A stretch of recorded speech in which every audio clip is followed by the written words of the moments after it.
بسم اللہ الرحمن الرحیم۔ السلام علیکم۔ چھوٹی سی گزارش ہے کہ چینل کو سبسکرائب ضرور کرتے ہوئے چلیں۔ سوال: آج کل FSC کی طالبہ ایک نہایت ہی ذہین مسیحی لڑکی میرے پاس انگریزی پڑھنے آتی ہے۔ وہ تقریباً روزانہ مجھ سے مذہبی امور پر تبادلہ خیال کرتی ہے۔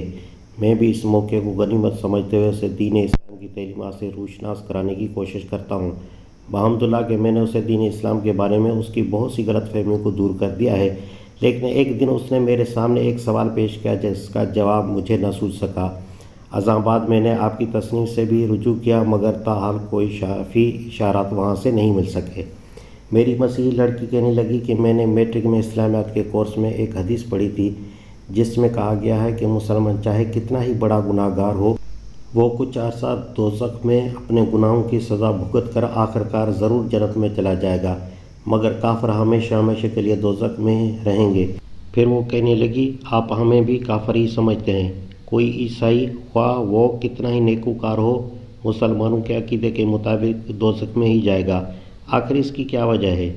جواب: آپ اپنی شاگرد کو پہلے یہ بات سمجھائیں کہ گناہ گار مومن اور نیکوکار کافر کے درمیان فرق کی بنیاد کیا ہے۔ مومن اللہ تعالیٰ کی فرمان برداری قبول کر کے اس کے وفادار بندوں میں شامل ہو جاتا ہے۔ اس کے بعد اپنی اخلاقی کمزوریوں کی وجہ سے وہ کسی جرم یا بعض جرائم کا ارتکاب کر بیٹھتا ہے۔ اس کے برعکس کافر دراصل ایک باغی ہوتا ہے، اور آپ کے کہنے کے مطابق اگر وہ نیکوکار ہو بھی تو اس کے معنی صرف یہ ہیں کہ اس نے بغاوت کے جرم پر کسی اور جرم کا اضافہ نہیں کیا۔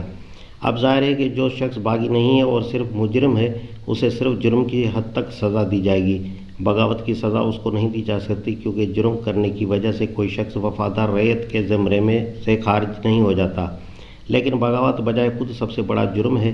اس کے ساتھ اگر کوئی شخص دوسرے جرائم کا اضافہ نہ بھی کرتا ہو تو اسے وہ حیثیت کسی طرح نہیں دی جا سکتی جو وفادار رعیت کو دی جاتی ہے۔ وہ بغاوت کی سزا بہرحال پا کر رہے گا، خواہ وہ اس کے علاوہ کسی جرم کا ارتکاب نہ کرے، لیکن اگر وہ باغی ہونے کے ساتھ ساتھ کچھ جرائم کا مرتکب بھی ہو تو اسے بغاوت کی سزا کے ساتھ ان دوسرے جرائم کی سزا بھی دی جائے گی۔ اس اصولی بات کو جب وہ سمجھ لیں تو ان کو بتائیں کہ اللہ تعالیٰ کی وفادار و فرمانبردار رعیت میں صرف وہ لوگ شامل ہوتے ہیں جو اللہ تعالیٰ کی توحید کو کسی قسم کی شرک یا آمیزش کے بغیر اور اللہ کے سب پیغمبر کو کسی استثناء کے بغیر اللہ کی بھیجی ہوئی کتابوں کو کسی کا انکار کیے بغیر مانتے ہیں، اور آخرت کی جواب دہی کو بھی تسلیم کرتے ہیں۔ ان میں سے جس چیز کو بھی آدمی نہ مانے گا وہ باغی ہوگا اور اسے خدا کی وفادار رعیت میں شمار نہ کیا جا سکے گا۔ اب مثال کے طور پر رسولوں اور کتابوں کے معاملے کو لے لیجئے۔ حضرت عیسیٰ علیہ السلام اور ان کی انجیل کو جب یہودیوں نے نہ مانا تو سب باغی ہو گئے، اگرچہ حضرت عیسیٰ علیہ السلام سے پہلے کے انبیاء اور ان کی لائی ہوئی کتابوں کو وہ مانتے تھے۔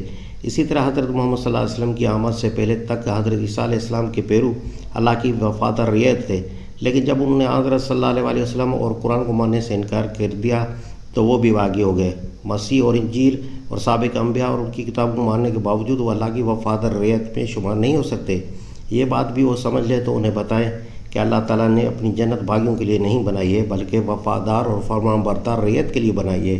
اس وفادار رعیت میں سے اگر کوئی شخص کوئی ناقابل معافی جرم کرتا ہے یا اس نوعیت کے بہت سے جرائم کا ارتکاب کر بیٹھتا ہے تو اسے اس کے جرائم کے مطابق سزا دی جائے گی، اور جب وہ اپنی سزا بھگت لے گا تو جنت میں داخل کر دیا جائے گا۔ لیکن جس نے بغاوت کا ارتکاب کیا ہے وہ کسی طرح جنت میں نہیں جا سکتا، اس کا مقام بہرحال دوزخ ہے۔ دوسرے کسی جرم کا وہ مرتکب نہ بھی ہو تو بغاوت بجائے خود اتنا بڑا جرم ہے جس کے ساتھ کوئی نیکی بھی اسے جنت میں نہیں پہنچا سکتی۔